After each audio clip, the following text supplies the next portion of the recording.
घटनाचक्र में आपका बहुत बहुत स्वागत है। सबसे पहले आज का एजेंडा। इराक हिंसा प्रभावित मौसूल में 40 भारतीयों से संपर्क नहीं। बगदाद से 60 किलोमीटर दूरी पर उग्रवादियों ने तेज किए हमले। आखिरकार साथ आ ही गए लालू और नीतीश। राज्यसभा की 2 सीटों पर हो रहे उपचुनाव में जेडीयू उम्मीदवार को समर्थन देने का आरजेडी ने किया ऐलान।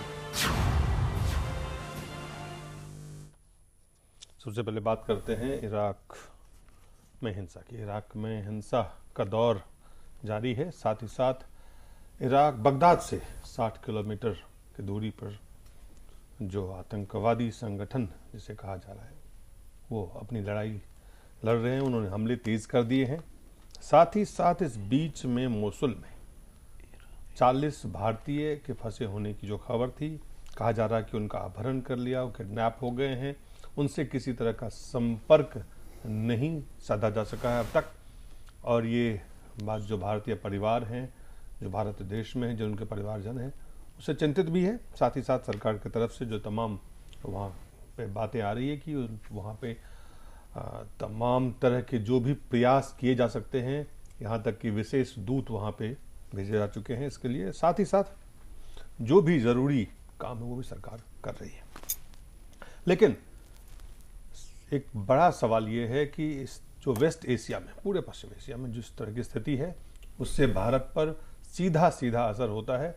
57% जो क्रूड ऑयल आता है वो इन्हीं जगह, इसी पश्चिम एशिया से ही आता है। इराक, कुवैत और इन्हीं इलाकों से आता है। तो जाहिर है भारत के लिए गंभीर चिंता का विषय है। इसका सीधा असर महंगाई पे है, इसका सीधा असर जो एनर्जी सिक्योरिटी पे है उस पर है, इसका सीधा असर भारत के सुरक्षा पे है। और भारत की भूमिका क्या हो, किस तरह की हो दुनिया में इस वक्त, खास करके जब पश्चिम एशिया में जो हिंसा का माहौल है, एक हिंसा का दौर है, उस दौर में भारत के किस तरह से अपनी भूमिका को आजमाए, किस तरह से, क्या ये समय आ गया है जब भारत अपनी भूमिका को तय करके ऐसे कन्फ्लिक्ट के, ऐसे हिंसक समय में इन पे एक कारगर या ठोस अपनी भूमिका वहाँ तय करे। हमारे साथ नीरज शास्त्री जी हैं, भाजपा के नेता हैं, बहुत बहुत स्वागत है। मिथिलेश प्रसाद जी हैं, जेडीयू के नेता, बहुत बहुत स्वागत है। तो वरिष्ठ पत्रकार पुष्पेंद्र कुलश्रेष्ठ हैं, आपका बहुत बहुत स्वागत है। साथ ही साथ उपेंद्र प्रसाद हैं, पूर्व संपादक और नवभारत टाइम्स के वरिष्ठ पत्रकार, बहुत बहुत स्वागत है आपका। सबसे पहले उपेंद्र जी आपसे शुरुआत करते हैं। जो स्थिति इस वक्त इराक में है, भारत के 40 नागरिक फंसे हुए हैं जो काम करने वहाँ गए हुए थे। साथ ही साथ ये भी खबर आ रही है कि 46 नर्स भी फंसी हुई हैं वहाँ पे।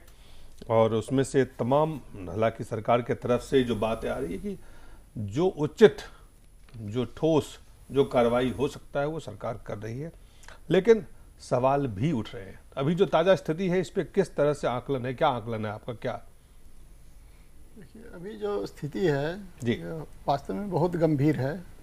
उसमें उसके 2 डायमेंशन है। एक तो है कि ग्लोबल जी, और दूसरा है कि भारत स्पेसिफिक। तो ग्लोबल डायमेंशन भी बहुत ये है, गंभीर है, क्योंकि अगर वहाँ कब्जा होता है, जिस तरह से आगे बढ़ रहे हैं जी, IS के संगठन से जुड़े लोग हैं, वहाँ के सुन्नी समुदाय के जुड़े लोग हैं, तो उसके कारण है पूरे पश्चिम एशिया में का जो बैलेंस ऑफ पावर है वो बदल सकता है। दूसरा है कि उसको रोकने के लिए अमेरिका को और ज़्यादा हस्तक्षेप करना पड़ेगा। तो फिर वही वाली स्थिति पैदा हो जाएगी जो सद्दाम हुसैन के समय हुई थी। मतलब फिर उतनी ही ताकत का इस्तेमाल अमेरिका को दोबारा करना पड़ सकता है, फिर वही तबाही। उसके कारण है कि अमेरिका का जो वित्तीय संकट तो था ही, लेकिन आर्थिक संकट भी था। उसके कारण पूरी दुनिया संकट में पड़ गई थी, क्योंकि अमेरिका का जो इकोनॉमी है, जो संकटग्रस्त होता है तो पूरी अर्थव्यवस्था, विश्व की अर्थव्यवस्था संकटग्रस्त हो जाती है। इसलिए जो इराक में जो कुछ हो रहा है वो सिर्फ तेल से ही नहीं, बल्कि उसका संबंध अमेरिका से और अमेरिका के द्वारा पूरे विश्व से है। तो वह जो है, अब ये देखना पड़ेगा किस तरह से अमेरिका कितना उसमें इन्वॉल्व होता है और किस तरह से इस समस्या को पर काबू पाता है। ये तो सच बात है कि जब तक अमेरिका का हस्तक्षेप कमज़ोर है तब तक वो आगे बढ़ रहे हैं, लेकिन अमेरिका अगर पूरी ताकत के साथ उस पर हमला करेगा तो फिर उन लोगों की वही हालत होगी जो सद्दाम के लोगों की हालत हुई। क्योंकि अमेरिका के पास जो टेक्नोलॉजी है, टेक्नोलॉजी वार होता है, ड्रोन से हमले होते हैं, एक ये हो गया, एक आयाम है। तो उसमें है कि भारत पर इनडायरेक्टली असर पड़ेगा। अब एक है कि डायरेक्ट असर भी भारत पर पड़ रहा है, वो है तेल संकट का। ये तेल का झटका है, समय समय पर लगा करता था, लेकिन बहुत साल से खाड़ी युद्ध के कारण तेल का झटका नहीं लगा, लेकिन इस बार है जो समस्या वास्तव में गंभीर है। दूसरा है कि ये जो फंसे हुए भारत के लोग जी, वो है कि उसको भारत कैसे निकाले। तो हमें लगता है कि इसमें भारत की भूमिका है वो बहुत ज़्यादा सशक्त भूमिका तो हो नहीं सकती है, क्योंकि भारत की जो वहाँ उपस्थिति है कोई सैन्य उपस्थिति नहीं है। ये लोग वहाँ के उस पर भी एक जो अभी आप देख रहे हैं, जो इस वक्त सरकार के तरफ से जितने भी प्रयास किए जा रहे हैं, पुष्पेंद्र, जो भी बातें आ रही, सरकार अकबरुद्दीन साहब ने कहा है कि उनके पास अभी तक किसी तरह का कोई कॉल नहीं आया, कोई फोन नहीं आया, किसी तरह का रैंसम या किसी तरह की बातें नहीं की गई है। तो ये नहीं माना जा रहा है कि किडनैपिंग हुआ है या अपहरण किए गए हैं या फिरौती की मांग चूंकि नहीं हुआ है। उन्होंने कहा कि उनसे संपर्क नहीं हो पा रहा है। तो ये स्थिति है, वहाँ पे नर्सों की स्थिति है, साथ साथ भारत का जो एक स्ट्रेटेजिक जो इंटरेस्ट वहाँ पे है, खास करके एनर्जी सिक्योरिटी को ध्यान में रखते हुए, साथ साथ भारत की भूमिका को ध्यान में रखते हुए। तो अभी जिस तरह से सरकार का रिस्पॉन्स है वो क्या बिल्कुल सही दिशा सही है? देखिए, मैं समझता हूं कि दो बात बिल्कुल साफ है। भारत और इराक के संबंध 1950 से हैं, और वो संबंध ऐसे हैं कि आपको याद होगा कि कुछ समय पहले जब जॉर्ज बुश ने, जिसको मैं ये मानता हूं कि वो इंटरनेशनल टेररिस्ट है, और जिस तरीके से इराक की जनता पर उसने अत्याचार किए और पूरे देश को रौंद डाला, और इस झूठ के साथ रौंद डाला कि वहां मोस्ट वांटेड जिसको कहते हैं केमिकल हथियार हैं, बाद में पता चला कि वहां कुछ ऐसा था नहीं। मेरा मानना यह है कि भारत सरकार के सामने सबसे बड़ा संकट यह है कि जो इस वक्त जो वहाँ जमहूरी हुकूमत है, और जमहूरी हुकूमत के जो सरबराह हैं, जिसको नौरी अल मलिकी कहते हैं, जिनका नाम है, उनको ही नहीं पता है कि इस वक्त क्या स्थिति है। तो दो शहर जैसे मौसूल हैं और तिरकित के बाद, कब्जे के बाद जिस तरह से वो लोग आगे बढ़ रहे हैं, पूरे देश में हौच पौच है। और भारत सरकार का संकट यह है कि तमाम जो रिपोर्टें आ रही हैं वो कन्फ्लिक्टिंग रिपोर्ट है। भारत सरकार उन रिपोर्टों पर यकीन करेगी जो इराक सरकार की तरफ से आएंगी। तो जो अकबरुद्दीन साहब कह रहे हैं कि उनका संपर्क नहीं हो पा रहा है, कोई बातचीत पता नहीं चल रही है, अभी यह भी किसी को पता नहीं है कि 40 हैं, 100 हैं, उनको किडनैप किया है, बंधक बनाया है, या किस तरीके से कहां है, किस एरिया में है। और इन 40 के अलावा 18 लाख भारतीय इराक में हैं, वो कहां है, किस तरह। मैं समझता हूं भारत सरकार के सामने जो संकट है वो ये है कि एक तो इंफॉर्मेशन नहीं करेक्ट आ पा रही है, और भारत सरकार इराक में संपर्क किससे करे ये समस्या हो रही है कि तमाम सारे संपर्क टूट चुके हैं। जिस तरीके से आतंकवादियों ने पूरे इराक में तबाही मचाई हुई है, इसके साथ साथ जो आप बात कर रहे हैं भारत सरकार की जो तैयारी है, मुझे जहां तक इंफॉर्मेशन है, भारत सरकार की तरफ से एयरफोर्स को ऑर्डर किया गया है कि जैसे ही संपर्क होता है और भारत की तरफ से ये एक सिग्नल मिले इराक को कि इस तरीके के हालात में वो किस तरह आ सकते हैं, एयरफोर्स वहां कोई हमला करने नहीं जाएगी। एयरफोर्स जाएगी कि किसी तरीके से सेफ लैंडिंग हो और वहां से भारतीयों को बचाया जा सके। तो क्या यह मुमकिन है कि इस हौच पौच में भारतीयों का पता लग जाए कि वो कहां है? मैं समझता हूं कि यह पूरी कार्रवाई भी खतरे से खाली नहीं होगी। अभी वेट एंड वॉच की पॉलिसी भारत सरकार को रखनी चाहिए। जी, बताया जा रहा है कि राष्ट्रीय सुरक्षा सलाहकार अजीत डावोल खुद ही पूरे रेस्क्यू मिशन को कोऑर्डिनेट भी कर रहे हैं, मॉनिटर भी कर रहे हैं। तो जो भारत सरकार के तरफ से जो तैयारी होनी चाहिए, जो रिस्पांस होना चाहिए, जो स्थिति है, वो हालांकि बहुत सारी बातें मीडिया में नहीं आती है, लेकिन क्या लगता है चूंकि जो स्थिति है उसमें भारत सरकार उस तरह से रिस्पॉन्ड कर पा रही है या नहीं? मेरा ये सवाल है पुष्पेंद्र। नहीं, देखिए, मैं फिर वही बात कह रहा हूं कि भारत सरकार के पास बड़ी लिमिटेड सिचुएशन है, और हम जिस बात की बात कह रहे हैं, भारत सरकार को तमाम सीमाओं को, अनलिमिटेड जो ऑप्शंस है उसको भी देखना चाहिए कि क्या क्या इस समय विकल्प है, कैसे नहीं देखिए, भारत आप एक बात की भूमिका को हिंदुस्तान दो सवाल है पुष्पेंद्र। एक सवाल है कि जो एनर्जी सिक्योरिटी है, जो इस एरिया से सीधा सीधा भारत का एनर्जी सिक्योरिटी प्रभावित होता है, एक वो है। साथ ही साथ ये पूरी स्थिति जो है ये दुनिया में बदलाव के नए संकेत भी हैं।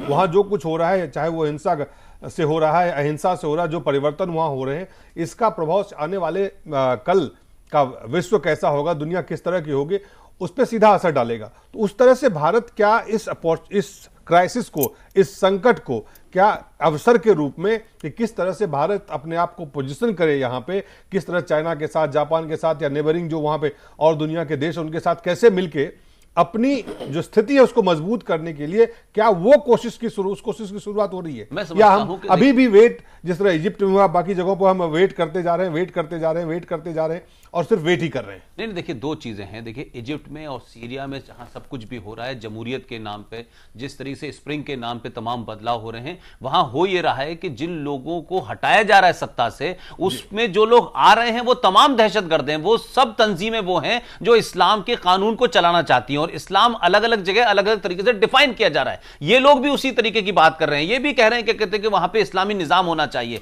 लेकिन हकीकत में देखें कि इस्लाम के निजाम की आड़ में वहां शिया सुन्नियों को मार रहे हैं। तो अगर वहां लोकल देखें तो ये एथनिक वॉर भी है। जहां तक आप भारत की बात कर रहे हैं, दो किस्म की रिस्पॉन्स है।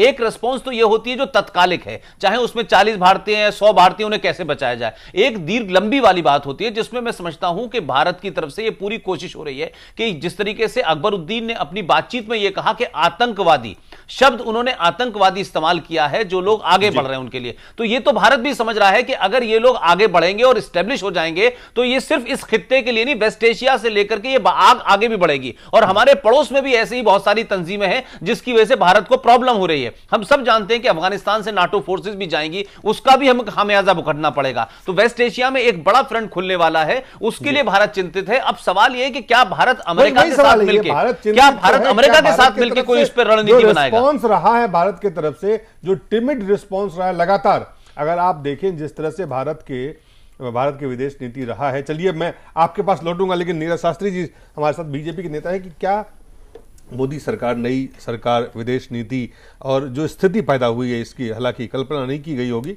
लेकिन जाहिर है कि कोई भी स्थिति जब पैदा होती है तो उसकी कल्पना पूर्व में नहीं होती है, पर तैयारी पूर्व से रहती है, इसमें कोई दो राय नहीं है। और नरेंद्र मोदी की जो डायनामिक पर्सनालिटी है, जो उनका विजन है, मैं समझती हूँ कि हम लोगों को चिंता करने की कोई बात नहीं है। आज इंटरनेट का ज़माना है और बहुत सारी दूसरी मोबाइल हैं, कहीं ना कहीं से कुछ वो कनेक्टिविटी के लिए ट्राई कर रहे होंगे, और डेफिनेटली बहुत सारी जानकारियाँ ऐसी होती हैं, बहुत सारे तथ्य ऐसे होते हैं जिसको आम करना हित में नहीं होता है। मुझे कई बार लगता है जैसे कश्मीर घाटी में कभी कुछ आतंकवादी घटना घट रही है तो सेना उसको कैसे बचा रही है, तो हम लोग कैमरा लेकर के फॉलो करते हैं। तो जब हम कैमरा लेके फॉलो कर रहे हैं तो are we doing a correct thing? We are also trying to sort of expose our people कि what they are doing and how they are going to safeguard our interest. So we should not do that. और जैसा कि अभी पुष्पेंद्र भाई ने बोला कि वहाँ की जो सरकार है, उस सरकार खुद कंफ्यूज है, वो कुछ कम्युनिकेट नहीं कर पा रही है। तो ये एक बहुत बड़ा खतरे का सिग्नल है कि जब सरकार ही कंफ्यूज हो जाए, उसके साधन कहीं जब्त हो जाए, और जिस प्रकार की स्थिति गंभीर है पैदा हुई है। आप देख रहे हैं जो Islamic State in Iraq and al Sham, जो ISIS जो संगठन है आतंकियों का, जी। उनका ये बताया जा रहा है कि वो जो भारतीय गुम हैं या वो भारतीय जिनसे संपर्क नहीं हो रहा है, हालांकि किसी गुट ने इसकी जानकारी नहीं दिया, ना कोई डिमांड रखा है, लेकिन ये माना जा रहा है कि ये उनका काम है। और इस समय भारत के तरफ से जो रिस्पॉन्स है उनके पास ऐसा कुछ नहीं है। तो जो परिवार, जाहिर है जिनके परिवार के सदस्य हैं वो चिंतित होंगे, बिल्कुल चिंतित होंगे, एकदम चिंतित होंगे। और मैं इस चीज़ को महसूस कर सकती हूँ क्योंकि बाबूजी को हम लोगों ने, लाल बहादुर शास्त्री जी को भी फॉरेन लैंड में खोया है, और उसके बाद क्या महसूस होता है। अब चाहे हम उसको कागजों में हार्ट अटैक कह दें, but it was a clean cold blooded murder, everybody knows in heart to heart. तो हम इस दुख को और इस चीज़ को महसूस कर सकते हैं, पर सवाल ये है कि सरकार कोशिश कर रही है, दूत भेजा गया है। और हमने देखा कि कंधार के समय भी जब अटल बिहारी वाजपेयी की सरकार थी, तो कितना भी विरोध होते हुए भी, कितनी भी कठिन परिस्थिति होते हुए भी अपने लोगों को बचाने का काम किया। और सरकार का ये प्राथमिकता रहती है कि अगर विदेशों में अपने नागरिक देश में तो बचाए जाएं, अगर विदेश में भी कहीं हैं तो ये सरकार की जिम्मेदारी होती है, और बड़ी मुस्तैदी से सरकार उस पर काम करती है। और बार बार मीटिंग्स हो रही है, बार बार उस पर कार्रवाई के लिए विचार विमर्श किया जा रहा है, और उस पर एक्शन हो रहा है। मतलब जी, भारत की तरफ से अगर हम देखें, खास करके पश्चिम एशिया में जो भारत की भूमिका पहले रही है, और जो इस वक्त पिछले कई सालों से, चाहे ईरान की बात हो, चाहे अन्य पश्चिमी देश जो पश्चिम पश्चिम एशिया में जो है उनसे संबंध हो, उनसे जिस तरह के संबंध होने चाहिए, उनसे जिस तरह से जो बातें, जिस तरह से संबंध थे, उसमें भी गिरावट ही हमने देखा है। कुल मिलाकर के जो स्थिति है उसको आप इस वक्त अगर राजनीति से नहीं जोड़ें, एक राष्ट्र के रूप में इसको देखें, तो हमारा जो रिस्पॉन्स है उसकी दिशा सही है। देखिए, अभी पीछे जो घटनाएं हुई इराक में, उसमें हिंदुस्तान से सहयोग मांगा गया था, लेकिन इस देश में जो है जो क्रूड ऑयल वगैरह जो वहाँ से आ रहा था, आज से नहीं, अभी पुष्पेंद्र जी ने कहा कि 1950 से जो हमारा संबंध है बहुत ही मधुर रहा है, और सद्दाम हुसैन जी हमारे बहुत ही करीबी, एक तरह से देखा जाए सहयोगी रहे हैं। तो वह जो काल था, वह काल तो बीत गया, लेकिन आज की जो परिस्थितियाँ, आज का जो प्रवेश है, उसमें ऐसा लग रहा है कि एक पूरे देश में, पूरे विश्व में एक नई चेंजिंग के रूप में लोग जो है देख रहे हैं। दूसरी बात है कि आज जो स्थिति है इराक की, वह स्थिति बहुत ही गंभीर है, खास करके हिंदुस्तान के 18 लाख लोग वहाँ फंसे हुए हैं। कितने लोग फंसे हुए हैं, 40 कह रहे हैं, कोई कुछ कह रहे हैं, लेकिन आंकड़ा नहीं है सरकार के पास, जबकि आंकड़ा 10 लाख लोगों का बताया जा रहा है जी। हाँ, वहां से आना चाहिए। 10 लाख जी, 18 लाख जी बता रहे हैं। तो आज जो है, जैसे अब हॉस्पिटल वगैरह में जो वहाँ पर जो हमारे हिंदुस्तान की जो नर्सेज वगैरह जो काम कर रही हैं, उनका भी कुछ स्टेटमेंट आया है, मीडिया में छपा है, कुछ पेपर वगैरह में मैं उसे देख रहा था। उन्हें बाहर में बता रहे थे कि बाहर में बम धमाका वगैरह हो रहा है, लेकिन अभी तक हम अभी किसी प्रकार के आघात में नहीं हैं, परेशानी में नहीं है। लेकिन फिर भी हमें जो है सरकार, हमारी जो सरकार, भारतीय सरकार जो है, वो सरकार को इस पर पहल करनी चाहिए और विशेष रूप से करनी चाहिए। जी चलिए, हमारे साथ कांग्रेस के प्रवक्ता जो है, उन्होंने जो बातचीत की मीडिया से, वो आपको हम दिखाते हैं, उन्होंने क्या कहा। इराक के मोसूल शहर में वहां काम करने गए 40 भारतीयों को अगवा कर लिया गया है। ये चिंता की बात है, क्योंकि इराक के हालात सामान्य नहीं और इस बात की जानकारी पूरे देश को थी पहले से ही। ये आश्चर्य की बात है कि हालात के असामान्य होने के साथ ही वहां काम करने गए भारतीयों को उस समय से क्यों नहीं निकाला गया, इस बात से कांग्रेस चिंतित है। ये केवल 40 भारतीयों की बात नहीं है, 18,000 भारतीय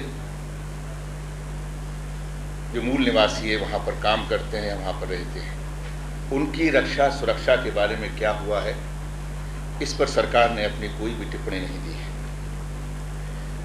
कांग्रेस पार्टी ये मांग करती है कि इस मामले में सबसे ज्यादा प्राथमिकता दी जाए,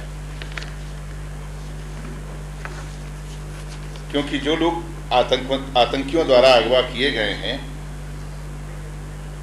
वो किस तरह से, कैसे जल्द से जल्द भारत वापस लाए जाते हैं। हमारी ये मांग है कि इस पर जो है सरकार अपनी टिप्पणी और अपनी स्थिति को स्पष्ट करे। कांग्रेस पार्टी सरकार से जानना चाहती है, ये 40 भारतीय, इनके बारे में कोई सूचना नहीं है। सरकार ये साफ करे कि इनको किडनैप कर लिया गया है या ये लापता हैं। 40 परिवारों में आप केवल 40 व्यक्तियों की बात कर रहे हैं, मैं 18,000 लोग जो भारतीय वहां पर रह के इन 40 के साथ उनकी भी गिनती करता हूं।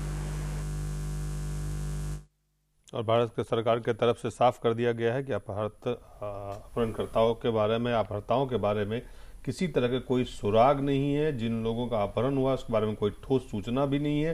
जो सूचना मिली है वो अंतर्राष्ट्रीय रेड क्रिसेंट और कुछ जो ह्यूमन राइट संगठन उनके द्वारा मिले हैं। उन्होंने कहा है कि ये 40 भारतीय जो है वो तारिक नूर अल्लाह कंपनी के लिए काम करने वाले ये भारतीय हैं। कोई ऐसा फ़ोन कॉल नहीं आया है जिसमें फिरौती की मांग हो या संकेत हो इराक में भारतीयों का अपहरण करने के बारे में जिसमें कोई बात हो। ये स्थिति भारत सरकार की तरफ से साफ की गई है। लेकिन राज बब्बर साहब जो कांग्रेस के प्रवक्ता भी हैं, वो ये सवाल पूछ रहे थे कि ये सरकार इस बारे में जानकारी दे। कांग्रेस साथ ही डिमांड कर दी है कि इस मसले को प्राथमिकता से लिया जाए। नीरज जी, पहले आपसे प्रतिक्रिया दीजिए। मैं तो सबसे पहले मुझे लगता है कि जब इस प्रकार की आपदा हो और इतनी गंभीर स्थिति हो, तो इतनी 100 वर्ष से अधिक पुरानी पार्टी के प्रवक्ता को कम से कम ऐसे वक्तव्य ना दे करके, वो भी आधी अधूरी जानकारी, जहाँ 18 लाख लोग हैं वहाँ 18,000 बता रहे हैं, अपनी जानकारी पुख्ता करें। एक बात। दूसरी बात, उनको कुछ सलाह देनी चाहिए कि क्या हो सकता है ऐसी विकट परिस्थिति में, कैसे बचाया जा सकता है। सवाल पूछने की बजाय आपको अपने अनुभव से सुझाव देना चाहिए कि हम ऐसी परिस्थिति में हम क्या क्या और कर सकते हैं। जी, मैं नहीं समझती कि इस प्रकार का कि सियासी बयान और ऐसी गंभीर मुद्दे पर राजनीति करी जाए, इससे गलत उदाहरण। नीरज जी कांग्रेस के प्रवक्ता के बारे में बात कर रही है, लेकिन कांग्रेस के प्रवक्ता ने जो बात कही, सरकार से जाहिर है उम्मीद की जा रही है। आपको क्या लगता है कि भारत की जो विदेश नीति थी, खास करके पश्चिम एशिया को लेके, और पिछले कई सालों में जो उसमें कई परिवर्तन आए हैं, और ऐसे परिवर्तन जिससे संबंध अच्छे नहीं हुए, जिससे संबंध बिगड़े हैं, क्या अब ये समय है जब हिंदुस्तान को, भारत के विदेश नीति जो निर्माता हैं उनको, भारत की सरकार को, एक राष्ट्र को ऐसी कुछ चीज़ों को, संभावनाओं को तलाशना चाहिए जिससे कि भारत के खास करके जो 4-5 की कंसर्न्स हैं। एक सबसे पहली बात है कि दुनिया में भारत की भूमिका आने वाले समय में कैसे हो, किस तरह का हो। दूसरा, भारत के जो आंतरिक एनर्जी सिक्योरिटी है। तीसरा, इसका सीधा सीधा अगर एनर्जी सिक्योरिटी हार्म होता है तो इसका सीधा सीधा असर इकोनॉमिक जो रिवाइवल की बात कर रही है नई सरकार, नरेंद्र मोदी सरकार, उस पर सीधा असर होगा। चौथा, इससे जो महंगाई है वो बढ़ेगा।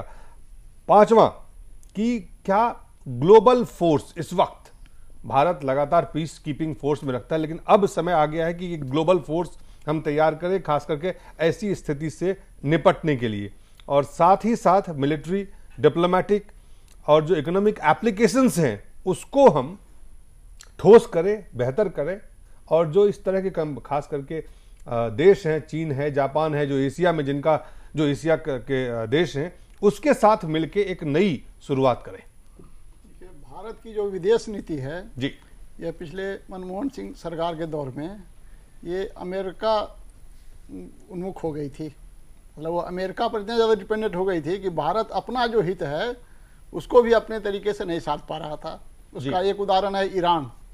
ईरान में से भारत का संबंध अच्छा था, लेकिन चूंकि अमेरिका का संबंध खराब है तो अमेरिका के इशारों पर अपनी स्थिति को भारत है जो उसके साथ कमज़ोर कर देता था। तो जब आप अपनी विदेश नीति स्वतंत्र होकर नहीं अपनाएंगे तो फिर जाहिर है कि फिर आपकी कोई विदेश नीति रही नहीं जाएगी। विदेश नीति तभी आप होगा जब आप इंडिपेंडेंटली, जब स्वतंत्रता पूर्वक उसको अपने हित और अपने ही दृष्टि से जो आप ग्लोबल हित समझते हैं उसके अनुसार करेंगे। तो ये जो समस्या आई से अभी इराक में जो घटना घट रही है, अगर ईरान से अच्छा संबंध होता भारत का, हालांकि है संबंध लेकिन स्थिति कुछ खराब हुई है, लेकिन अगर बहुत प्रगाढ़ संबंध होता तो वहाँ से भी भारत को कुछ न कुछ इनपुट मिल सकता था, क्योंकि वो उसका पड़ोसी देश है। बिल्कुल। और जरूर ईरान के भी अपने जो एजेंसी होते हैं, इंटेलिजेंस एजेंसी होते हैं, उसके अपने कुछ सूत्र होते हैं। जैसे शिया वहाँ इराक में मारे जा रहे हैं। ईरान है जो शिया डोमिनेटेड देश है, तो ईरान को भी चिंता बहुत ज़्यादा है अपने शिया आबादी की। तो अगर भारत इराक की सरकार से उसके पास जानकारी नहीं आ रही है तो ईरान एक है, यहाँ से जानकारी उतना ऑथेंटिक नहीं लेकिन फिर भी भारत ले सकता है, लेकिन वो अभी नहीं हो पा रहा है। इसका कारण यह है कि पिछले सरकार के दौरान, पिछले सरकार के कार्यकाल के दौरान ये जो विदेश नीति है उसको पूरी तरह से अस्त व्यस्त कर दिया गया।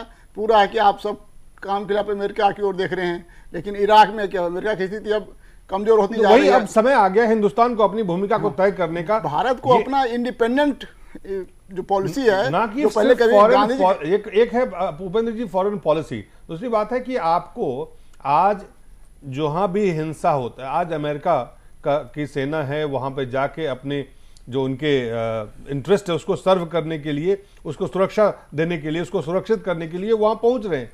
लेकिन भारत इतना बड़ा मुल्क है, इतना बड़ा लोकतंत्र है, इतनी बड़ी हम, लेकिन आज चलिए जो हुआ, अब समय है कि इन चीज़ों के बारे में कोई ठोस सोच बने कि भारत को आगे तमाम, देखिए भारत को तो जो भी विदेश नीति अपनाए जी, अगर किसी देश में भारत के 18 लाख लोग हैं जी, तो उस देश के प्रति तो भारत को विशेष सतर्कता अपनानी पड़ेगी। आपने 18 लाख लोगों को इराक में भेज दिया है काम करने के लिए जी, लेकिन उसके प्रोटेक्शन का आपने कोई तरीका नहीं अपनाया। एक अमेरिका है जिसका एक सिटीजन का कहीं किसी देश में कुछ होता है तो उसके लिए वो बौखला जाता है और उसके लिए जो भी संभव हो सकता है वो करता है। उसी तरह से अगर भारत कहीं 10 लाख से ऊपर भारतीय किसी देश में रह रहा है तो उस पर उसको विशेष रूप से चौकन्ना होना चाहिए। ग्लोबली डिप्लॉयबल जो आर्मी होता है उसको बनाने का समय आया है कि नहीं आया है? वो तो देखिए एक शांति सेना तो बनी रहती है हमेशा। भारत के बहुत सारे जब भी एक शांति peacekeeping force, UN peacekeeping force में हिस्सा लेना एक है। भारत की जो मिलिट्री माइट पावर है उसको अपने विदेश नीति या अपनी राष्ट्र नीति या राष्ट्र की सोच के हिसाब से उसको विकसित करना, ये भी है। आप जो सवाल कर रहे हैं जी, ग्लोबल आर्मी, ग्लोबल सेना, डिप्लॉयबल आर्मी, हाँ, तो वो जो आर्मी है तो यूनाइटेड नेशंस के तहत ही कुछ किया जा सकता है। आप यूनिलेटरली नहीं कर सकते। यूनिलेटरली करने का काम अमेरिका करता है जिसका भारी खामियाजा उसको भुगतना पड़ रहा है। नहीं, अपने तो ये एक मैकेनिज्म बना हुआ है यूनाइटेड नेशंस का, उसी के थ्रू भारत कर सकता है। लेकिन है कि एक अपना ये करना था, ये है कि अगर 18 लाख लोग किसी देश में आपके हों तब आपको कुछ ना कुछ अपना उसको एक तैयार रखना पड़ेगी, अपनी स्ट्रेटजी तैयार रखनी पड़ेगी कि हमारे 18 लाख लोग संकट में आ गए तो हम सामरिक रूप से उनका कैसे बचाव करेंगे। तो एक अपनी एक पॉलिसी होनी चाहिए और उसका एक जस्टिफिकेशन है कि भाई हमारे 18 लाख वहां लोग हैं, हमारा वहां पे कोई जरूरी नहीं आप जाके आक्रमण करें या कोई एग्रेसिव पोस्चर अपना। सवाल है कि भारत के अपनी जो एक राष्ट्र के रूप में जो अपनी विदेश नीति हो, अपनी जो सुरक्षा की बात है, रक्षा की बात है, अपने इंटरेस्ट को प्रोटेक्ट करने की बात है, खास करके चाहे वो इकोनॉमिक इंटरेस्ट हो चाहे अन्य कोई इंटरेस्ट हो, तो ये जो स्थिति है पुष्पेंद्र, इसमें 2-3 जो बातें मैंने उपेंद्र उसमें उन्होंने कई बातों का जवाब दिया। कई ऐसी स्थिति है जिसमें कि भारत की तरफ से कोई इस पे किसी तरह की रूपरेखा ही नहीं दिख रही, कोई स्वरूप ही नहीं है इसमें। दिलीप, मैं समझता हूं जो उपेंद्र भाई ने बात कही है, मैं उसमें एक लाइन और जोड़ दूं कि पिछले एक लंबे समय से भारत जो है यूएस और नाटो का अघोषित जिसे कह सकते हैं अनडिक्लेयर्ड चापलूस और चेला बन के रह गया है कि आप ईरान में पाइपलाइन मत बिछाइए क्योंकि अमेरिकन इंटरेस्ट का मामला है, आप श्रीलंका पे ह्यूमन राइट्स पे चले जाइए इसलिए कि अमेरिका चाहता है, आप फ्रांस यूके के साथ चले गए हैं, आपको लगता है कि अमेरिका की जितनी आप चापलूसी करेंगे आप उतने ही आगे बढ़ेंगे। और उसके चलते आज भारत की स्थिति यह हो गई है कि भारत के पड़ोस में भूटान, नेपाल, बांग्लादेश और श्रीलंका जैसे जो छोटे छोटे आपके देश हैं और आप इस पूरे खित्ते के सबसे बड़े देश हैं, आपकी डेमोक्रेसी पूरी दुनिया में सबसे बड़ी है, आप भूटान से, नेपाल से, श्रीलंका और बांग्लादेश से आपके संबंध ठीक नहीं है क्योंकि आप हर चीज का हल जो है वो अमेरिका में ढूंढते हैं, हर चीज का हल आपको यूके के अंदर नजर आता है। इसके अलावा आप देखें कि जब हम लोग इंदिरा गांधी के जमाने की बात है तो चाहे पैलेस्टाइन का नाम आता तो यासर अराफात से एक पर्सनल रेपो बनी हुई थी, उस सब के बावजूद कि भारत पैलेस्टाइन के मसले को हमेशा उठाता रहा है, लेकिन आप देखें क्या पैलेस्टाइन का मसला कहीं चला गया जैसे पैलेस्टाइन का मामला आता यासर अराफात का नाम आता था, जैसे आप देखें कि फिडेल कास्ट्रो का नाम आता था, जूलियस नेरेरे का नाम आता था, सद्दाम हुसैन का नाम आता था। आज ये इसका कोई रिप्लेसमेंट भारत ने पिछले कई समय में नहीं किया है। 8 गुटनिरपेक्ष देशों का संगठन खत्म हो चुका है जिसका भारत अगवा रहा है, जिसकी फाउंडेशन भारत ने डाली। लेकिन मैं समझता हूं कि वेस्ट एशिया और साउथ एशिया में भारत देख ही नहीं रहा से गढ़ने की आवश्यकता थी। मैं वही नहीं देखिए एक नया आयाम देने के दिलीप, मैं समझता हूं कि विदेश नीति कोई एक नहीं होती है। साउथ एशिया में आपको अपने हित देखने हैं, वेस्ट एशिया में आपको अपने हित देखने हैं, फिर अमेरिका की तरफ जाना है। लेकिन हमें लगता है कि हमारे पड़ोस में कुछ भी होता रहा हमें इंटरेस्ट नहीं है।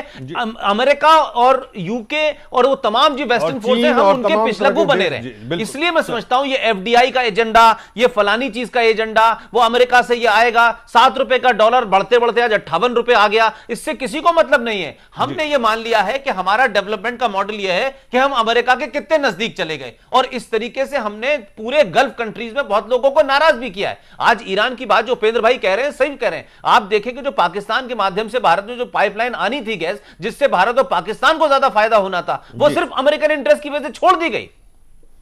चलिए आपको मैं एक डॉक्टर सुब्रमण्यम स्वामी और पीसी चाको एक बयान है इस पे, वो हम दिखाते चलते हैं आपको। भारत सरकार को 20 जेट के फाइटर जेट के एक स्क्वाड्रन भेजनी चाहिए बगदाद को, और एक ट्रांसपोर्ट प्लेन भेजनी चाहिए, और हमारे सारे लोगों को उसमें बैठा के वापस लानी चाहिए। We have not seen any steps taken so far, and it is a very, very serious situation. The families of their relatives are undergoing agony, which cannot be explained also. We request the Prime Minister to urgently intervene. फिलहाल समय हो गया मिथिलेश जी एक छोटे से break का। Break के बाद जल्द वापस लौटते हैं और इराक के बाद चर्चा करेंगे सीधे बिहार में।